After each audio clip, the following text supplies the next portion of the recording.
she ain't for me. You did. I'm in love. But we also was smashing. But like I said, there was also two other limbs on that. And they were smashing. So like I said, well. I don't know if that was a poly situation or we just some freaky ass nurses. So, I think y'all some freaky. I think y'all some freaky nurses. But I need to ask you something. Because this is something that like really irks me. Because the whole alpha beta dichotomy, I'm not gonna lie to you. I think it's bullshit. Okay, I don't believe in this concept of an alpha male or an alpha female and a beta male and a beta female. I don't believe in it. So I want to ask you, what makes you think? You said it's always alpha in those situations. What made that alpha an alpha? Probably because of the money, and then money, the control. Because he was a doctor, so I'm probably making 60 at that time. He was probably making like 220. Like, you know what I'm saying? So wait. I didn't know the doctor was in the mix. Yeah. Okay, so the doctor was fucking thick nurse too. Yeah, the nurse was beautiful. Okay. Not that has anything to do with it, but I'm just saying. But not just the money, but when this person got me schooled me to cryptocurrency. Okay. This person schooled me to invest in, how to put money into REITs and certain stocks and certain cumulative funds. So it's not like, okay, and then you can't get mad because it's like, okay, so we sharing something, but I'm also getting this education. I'm getting schooled. And I would significantly say that the doctor had a bigger impact on me than the thick nurse. The thick nurse was a very nourishing, fulfilling situation, but the doctor gave me a mindset that changed my life.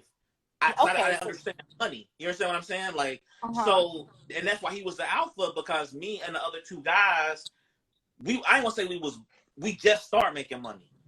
We didn't even, none of us had houses but him. You understand what I'm saying? So it was just like, and he was the alpha just because he was the person that was the strongest, the most financially fit, and he was a very physically fit person as well.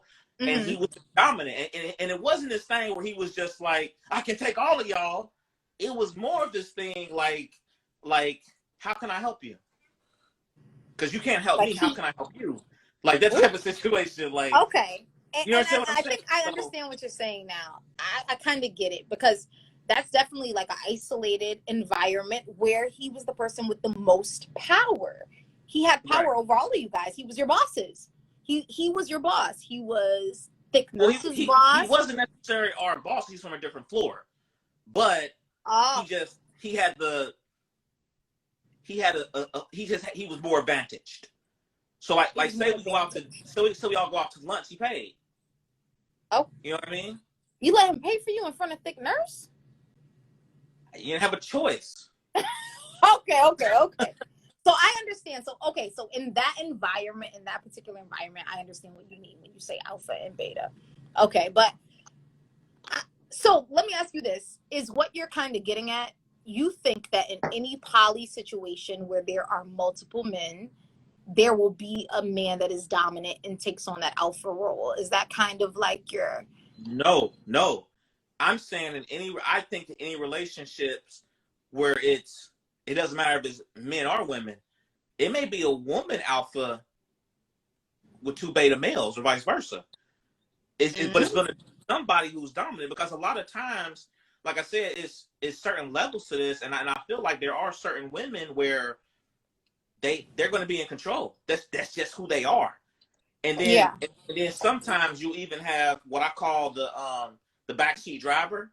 Like, she's in control, but you think you're in control. Like, because you think you're making these decisions, and she's really just feeding them to you and making them think this is your choice.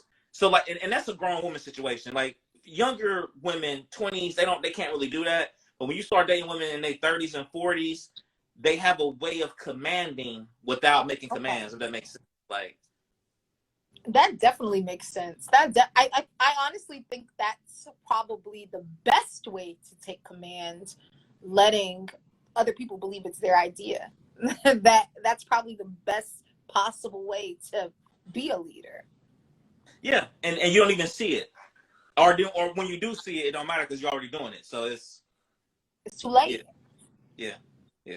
Okay, ask me Okay, more about poly. Okay, so now this is my question for you. So obviously, you see, I don't know nothing about poly, but I do feel like I have some clarity now. But so now you specialize in this. Now, hypothetically, if I can make my side chick and my main chick come together, get on the same accord, you know what I'm saying? No. Don't try it. I'm kidding. But say I did, want another relationship. Like, why would I come to you? Like what is it that what is it you can do for us, like, to make our relationship better? Okay, so I think that this is a great question. So, number one, I do not only advise couples. I do not only teach couples to navigate polyamory. I teach single women. I teach single men. I teach people that just want to explore their sexuality. Okay. What makes me qualified is the fact that I have studied under people who have 25 plus years in this game. I have read pretty much every text, not pretty much, let me stop downplaying myself. I've read every text related to polyamory that's in the field right now. I have been polyamorous myself for 6+ years. And this is what I love to do. I know what I'm talking about. I know what I'm doing. And that's just it. I mean, I'm the person to help you navigate it. I just am. And I'm polyamorous. I live the life. A lot of people, they want to talk about polyamory. They want to teach about polyamory, but they don't really live the life. I am someone who has been immersed in this life before it became a trend.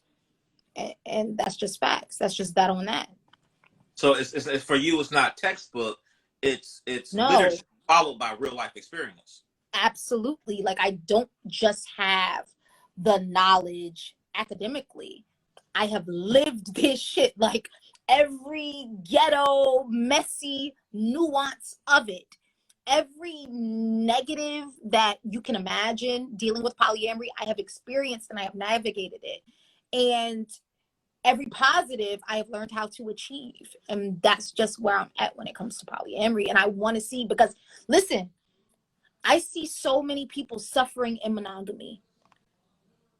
There's a very common misconception that people that are polyamorous like me want to convert or make monogamous people feel like they ain't shit and their lifestyle is wrong. I don't want to do that at all. But what I do know and I do understand is that I see so many people suffering in monogamy who that's not really what they want for themselves, but they feel like it's their only option. That I want to relieve of that and that I want to help. And that's what I'm here to do, because think about like how amazing life is. There are billions of possibilities. Billions. Any day you step outside your door, you wake up and you get dressed, you have billions of options for what you can do and how you can proceed in your day. What makes anybody think that the only way to proceed or have a healthy relationship is monogamy? It's simply not true. It's simply not true. And that's what I'm here to walk people through and help people through, you know. And I think we've really been kind of bred that way, because I feel like I've been in a situation myself personally where maybe I'm in a relationship and, I might meet another person I like. And maybe this person is younger or whatever situation is. It's just like, yo, I am fucking in love with this little bitch. Like, but if I tell like my mom about that shit, like she'd be like, you need to cut that off. Like, you need to whatever. And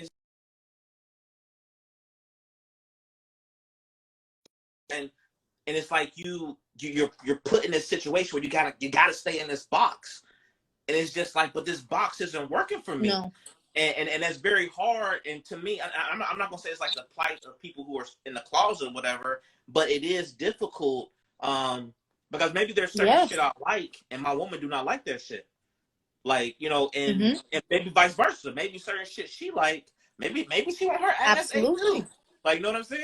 And maybe I'm sure she does. I don't want to do that shit. And maybe there's another brother like, yeah, I got a PhD eating ass. You know what I'm saying? So it's like, listen, I thought we were gonna work on that.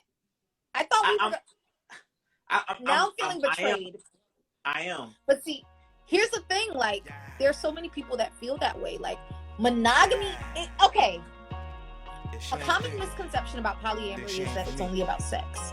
Oh, you just want to cheat. You just want to have sex. You just a freak. You just want to do this. You just want to do that. But like, at the end of the day, what people don't think about is that monogamy. Cause she do everything she posed to.